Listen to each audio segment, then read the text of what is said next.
Yo, once again, it's on. Welcome back to the Real Kens TV. We back at you one more again. We in the house like kitchen sinks. You know what I mean? And we gonna bring you episode 2. Bosses of all bosses. Why Master P is the boss of all bosses. Feel free to like, definitely comment, subscribe if you haven't already subscribed, and hit that share button and that post notification. So that anytime I drop this heat about these No Limit soldiers, guess what? You're amongst the first to receive them. And my first video, hadn't gained any traction yet, episode 1. But I'm sure you all will go back and check that out and share it for me, right? You know what I mean? I'm a small channel, so, we trying to get, we want to grow. We want to grow together. You know what I'm saying? So, yeah. It's episode 2 of Why Master P is the boss of all bosses. I was sitting back and I was thinking, a lot of these gangster rappers, man, and I'm not saying that a lot of them are not real, but at the same time, a lot of them are not real. So see what I did? I twisted it as oxymoron, you know what I mean? If you don't know what oxymoron means, Google it, you know what I mean?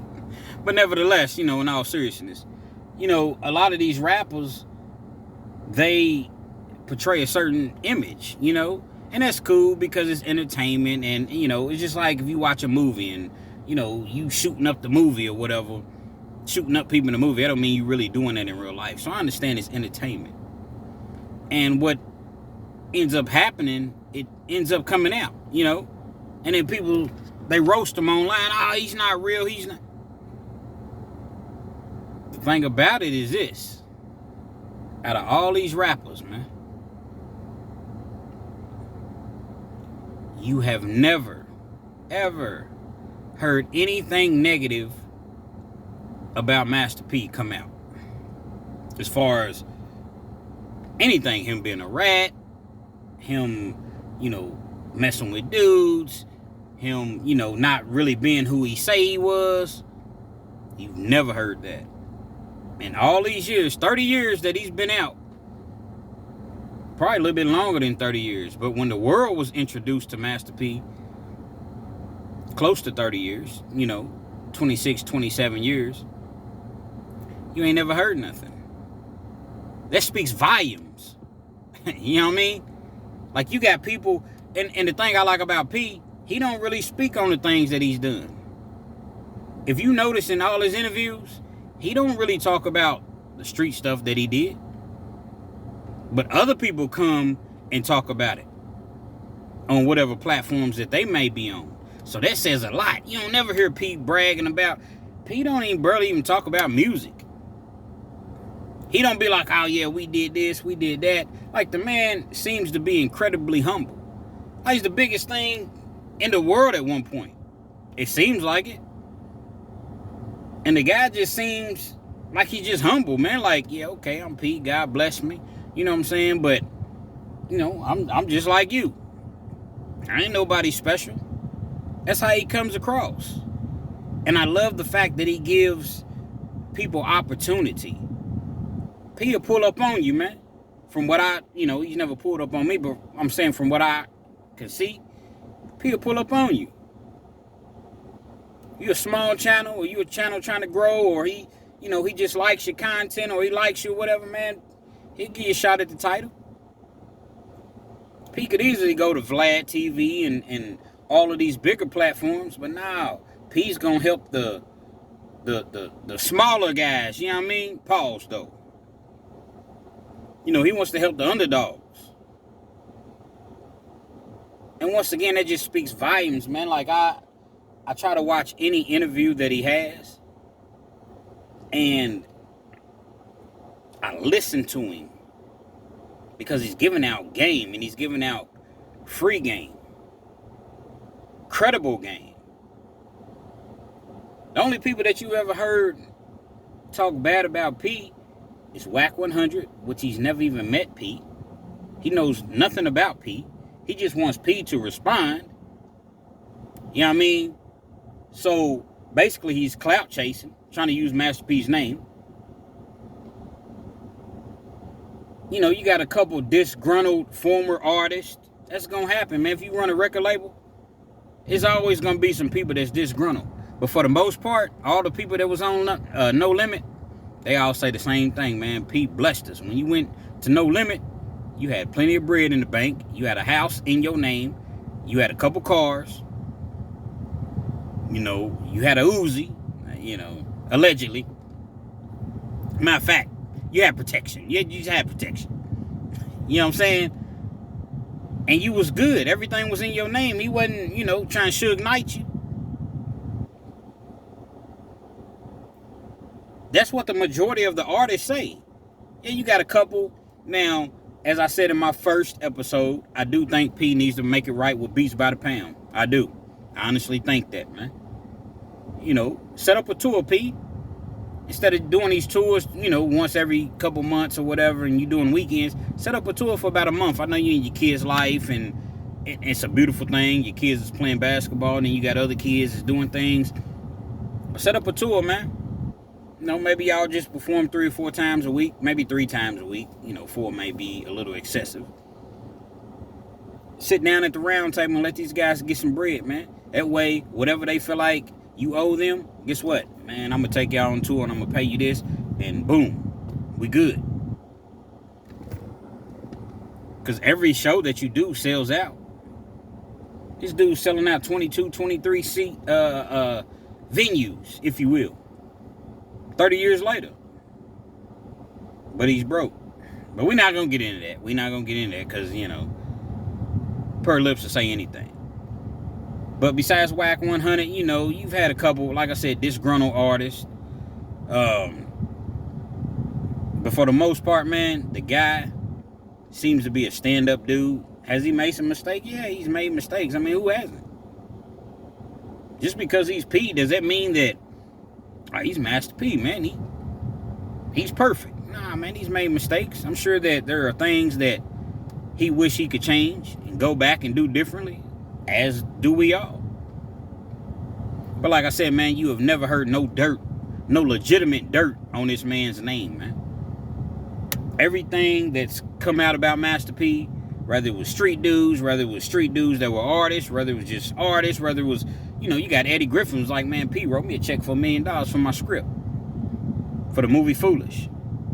You got plenty of people that just came out and the late great, and I hate this, no disrespect. I hate the fact that I can't remember it, but the dude that played Ezell in Friday, I hate the, no disrespect, I just can't remember his name right off the top of my head. He said P, man, broke him off a couple checks.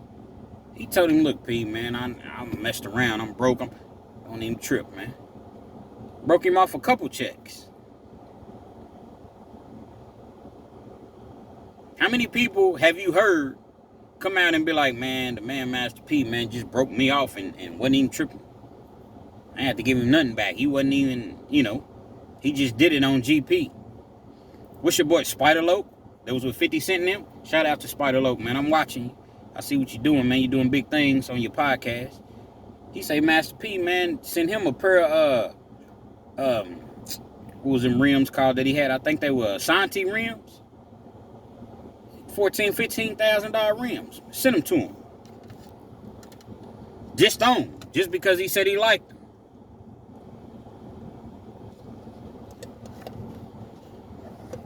P's that guy, man. I'm not riding his coattail. I'm just paying homage. Because when I say something, y'all say, oh, well, he's hating. You know what I'm saying? So I'm paying homage to the man, man. Because P raised a lot of us in the 90s, man. This is only episode 2. We got plenty more episodes to go. Like I said, just think about it, man. Even in 2023, the man still has a fan base. I watched the BET Awards when he performed, man. It gave me chills, man. And I really, really listened. Man, the crowd was so hyped. The crowd was hyped. You know what I'm saying? Like, I understand he can't do music forever, but the selfish side of me, I wish he would just get back with Beats by the Pound. They squash their differences, and he go get everybody. Everybody that's left right now, and they come together one more time. Pause, double pause, triple pause. They get together one more time and do a true No Limit Soldiers album. Another TRU, whatever you want to call it. Get the original, Silk, of course P, Fiend, Servon, Mac, Me X, Crazy. I know Crazy came along a little later, but it don't matter. It don't matter. Because it seems like Crazy's been down from day one. You know what I mean? Have Big Boz jumping around in the videos like he used to. Big Court. You know what I'm saying? All the people, Chop Style, Chop Style, you know what I'm saying? All the people, you know, even the Gambino family. I know a couple of them may be his cousins and they not on the best of terms. But get them some bread too, P. I'm not a stunner, I'm a baller. Meet me uptown, I got them halves and them quarters. I'm not a stunner, I'm a baller. Meet me across the river, I got them halves and them quarters. Yeah, at Gambino family. Bring in Cain and Abel. You see what I'm saying? Yeah, we're going to be missing Mystical. C Murder, but hopefully both of them come home soon. You know, a couple people we done lost. Rest in peace, Big Ed. Mr. Magic. Hell, P, go on and get King George. Bring him back. Yeah, that's what I'm talking about. Go on and get King George back, man. We want to see that, man. We fans, man. Do it for the fans. But just do it, you know. You a God-fearing man. It's what we want to see. You know what I mean? Real Kens TV, man. Hopefully you like this episode. Comment on it. Subscribe if you haven't already subscribed. Hit that share button. Yeah, we trying to get it out there. This is episode 2. We got plenty more episodes left. That post notification, so anytime I drop a new episode, guess what? You're amongst the first to receive it. You know, kind of slept on me on episode 1. I don't know what happened, but guess what? It'll pick up traction. It definitely will, man.